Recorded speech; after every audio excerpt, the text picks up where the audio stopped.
Not that long ago, Naomi Osaka was struggling to adapt to the shifting tradition in tennis of using hugs instead handshakes as the gesture of grace at the end of a match.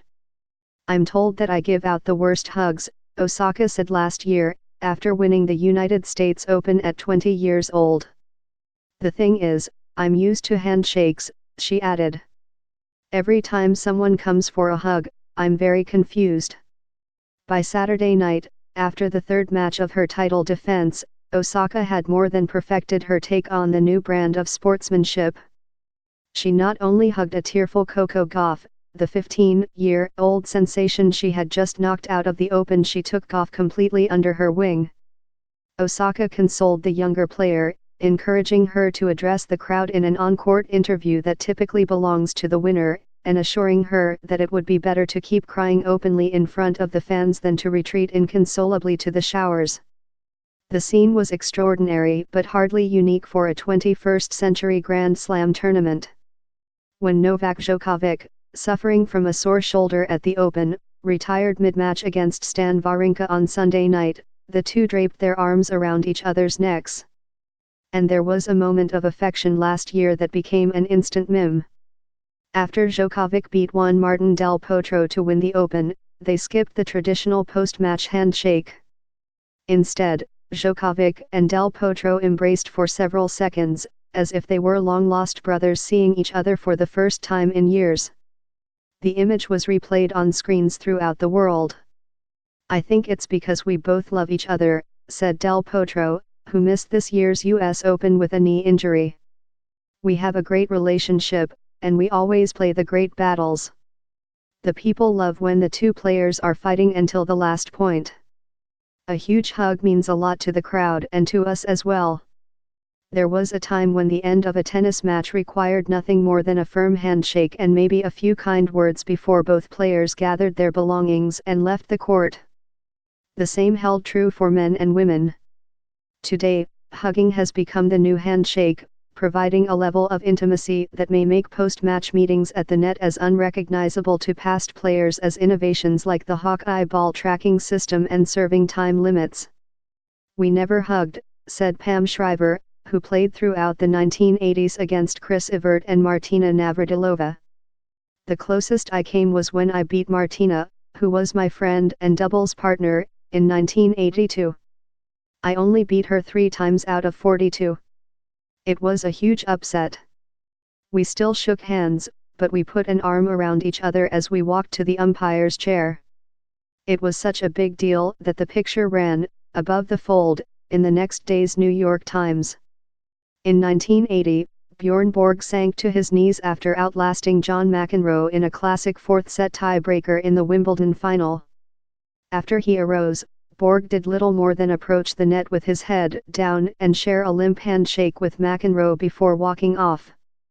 In an awkward moment after Pete Sampras beat Andre Agassi in a 5-set semi-final at the 2000 Australian Open, the two looked as though they were actually going to hug. But their arms got jumbled, and they ended up settling for a traditional handshake. 18 years later at the Australian Open, when Caroline Wozniacki beat Simona Halep to win her first major, their prolonged embrace looked more like two camp friends saying goodbye at the end of the summer than two top-flight athletes after a fierce battle. Same when Sloane Stephens defeated her close friend Madison Keys to win the 2017 US Open. As they waited for the trophy presentation, Stephens and Keys sat side by side, laughing. So why has on-court hugging become a thing? Has everyone on tour suddenly become BFFs? "You're not going to do it with everyone," said Kevin Anderson, the 2017 runner-up at the US Open. "But most guys know that we're out there working as hard as we can. We're all competitors, but we're also friends."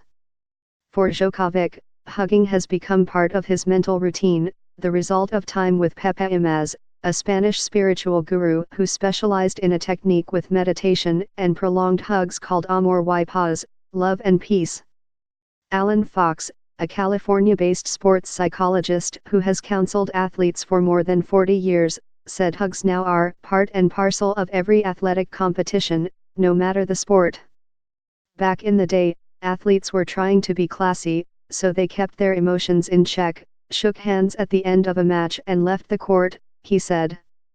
Men, in particular, were taught to be strong, not to share their personal struggles and to be quiet about their issues. They were trained not to be sappy out there, to take a loss with a stiff upper lip.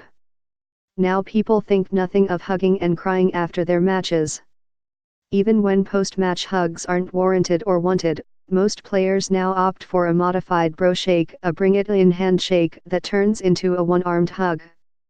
It is often accompanied by chest pats or back pats, especially among the men. I really think these handshakes become hugs when you have matches that are long, physically and emotionally draining, said Michael Chong, the 1989 French Open champion.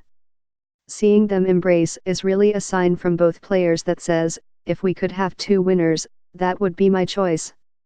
Chung said his generation learned from the generations before. Can you imagine McEnroe, Connors and Lendl ever hugging each other? Now, though, an embrace doesn't bother Lendl, who has coached Andy Murray and Alexander Zverev. Personally, I view it as a sign of mutual respect between opponents in a big battle on the court, Lendl said. Some players on the WTA and ATP tours aren't close friends, and that is reflected in their behavior. Others cling to the older standards. Serena Williams relied on the new custom to get through one of the toughest moments of her career, the immediate aftermath of her loss to Osaka in last year's US Open final. Osaka's victory was overshadowed by clashes between Williams and the chair umpire, who penalized Williams a point and then a game, infuriating the crowd.